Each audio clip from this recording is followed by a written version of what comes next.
The Caribbean, once a stage for colonial ambition and centuries of power struggles, has always been a region where global interests collide. Its turquoise waters and sun-drenched islands have witnessed the rise and fall of empires, the echoes of which still shape its identity today.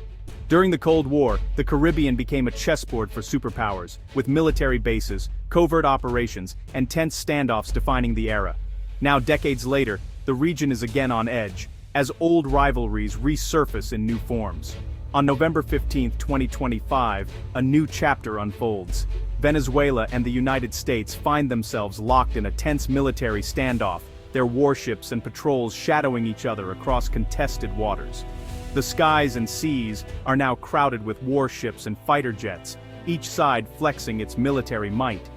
This escalation is the culmination of years of mounting sanctions, mutual accusations, and deepening ideological divides that have pushed both nations to the brink. In Caracas, President Maduro's government has responded with a show of defiance, deploying troops and naval assets to the region. For Venezuela, these actions are a declaration of sovereignty, a message to the world that it will not bow to what it perceives as U.S. interference. The United States, determined to protect its interests and assert its influence, has countered by sending the formidable USS George Washington Carrier Strike Group into Caribbean waters. This powerful display is meant to reassure allies and deter any aggressive moves. Both nations insist their actions are purely defensive, yet every maneuver is interpreted as a provocation by the other. Military commanders on both sides monitor radar screens, aware that a single miscalculation could ignite a wider conflict. In the streets of Caracas, the symbolism is potent. Crowds wave Venezuelan flags and chant slogans against Yankee imperialism, while President Maduro delivers fiery speeches, rallying his supporters and framing the standoff as a fight for national dignity. Meanwhile, in Washington, officials invoke the Monroe Doctrine, a centuries-old policy that has long justified American intervention in the hemisphere. They argue that U.S. presence is necessary to maintain stability and protect democratic values. This dangerous mirror imaging, where each side sees its own actions as justified and the others as threatening, has transformed the Caribbean into a potential flashpoint, with military buildups visible even from space. National pride, strategic interests, and the weight of history now hang in the balance. As the world's media turns its gaze to the Caribbean, leaders and citizens alike hold their breath, waiting to see what the next move will be in this high-stakes game of brinkmanship. Venezuela's Operation Bolivarian Shield 2025 is a spectacle of military might. State TV shows amphibious landings, fighter jets, and Russian-made tanks rolling through coastal towns, meant to rally the nation and warn Washington. Maduro frames these drills as a response to imminent U.S. aggression, especially near the disputed oil-rich Essequibo region bordering Guyana. By massing troops there, Caracas asserts its claim and warns foreign oil companies. The Venezuelan Navy conducts coastal defense drills, with reports of anti-ship missiles deployed, directly challenging U.S. naval freedom of navigation. Venezuela's coastline is now a fortified frontier in this escalating standoff. The U.S. answers Venezuela's moves with overwhelming force. The USS George Washington Carrier Strike Group, with advanced aircraft and missile defense, now patrols the southern Caribbean. Destroyers and cruisers equipped with the Aegis system provide protection and real-time surveillance of Venezuelan movements. Officially, these are routine operations, but the timing leaves no doubt this is deterrence. Joint exercises with Colombia and Brazil reinforce the message of regional unity. P8. Poseidon patrol aircraft add another layer of intelligence, monitoring the region from above. The U.S. signals.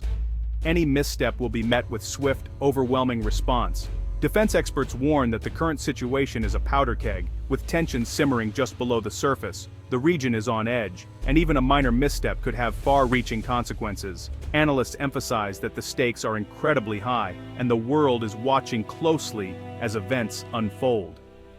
Dr. Evelyn Reed, a leading authority on military affairs, notes that while Venezuela's military is sizable on paper, it faces significant challenges.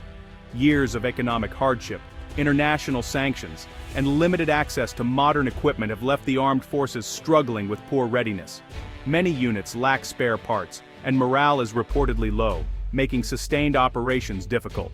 The recent military exercises conducted by Venezuela are best understood as asymmetric signaling. Rather than preparing for a conventional war, these drills are designed to demonstrate that any intervention would come at a high cost. The focus is on guerrilla tactics, urban warfare, and leveraging the terrain to their advantage, sending a message to potential adversaries. Retired Admiral Stavridis explains that the deployment of a carrier group in the region is a deliberate and unmistakable message of intent. It's not merely a show of force but a strategic move to deter aggression and reassure allies. The presence of such powerful assets signals that the United States is prepared to respond if necessary.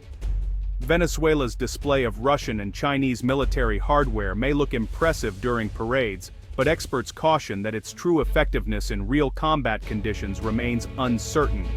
Maintenance issues, lack of training and logistical challenges could severely limit the performance of these systems if conflict were to erupt.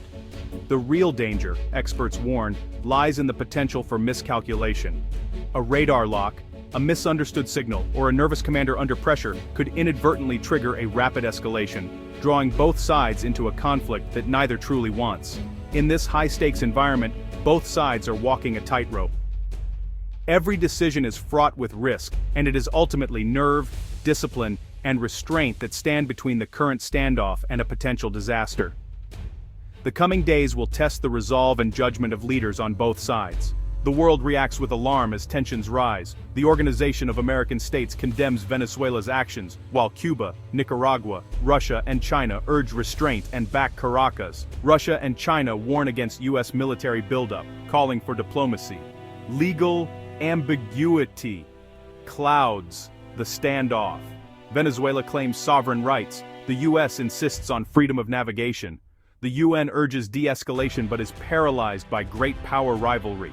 Europe and others fear a humanitarian crisis and global energy shock if conflict erupts. Economic self-interest drives many nations to push for peace, adding urgency to diplomatic efforts. War would be catastrophic for Venezuela, civilian casualties, destroyed infrastructure, and a refugee crisis overwhelming neighbors. For the U.S., even victory would bring diplomatic backlash, regional alienation, and massive costs. Colombia would face chaos on its border, while the Caribbean stability and economy would shatter. Oil shipping disruptions would ripple across global markets, hurting small island nations and driving up prices. A conflict could draw in Russia and China, risking a proxy war and poisoning global cooperation. The precedent of force would embolden others, making future crises more dangerous.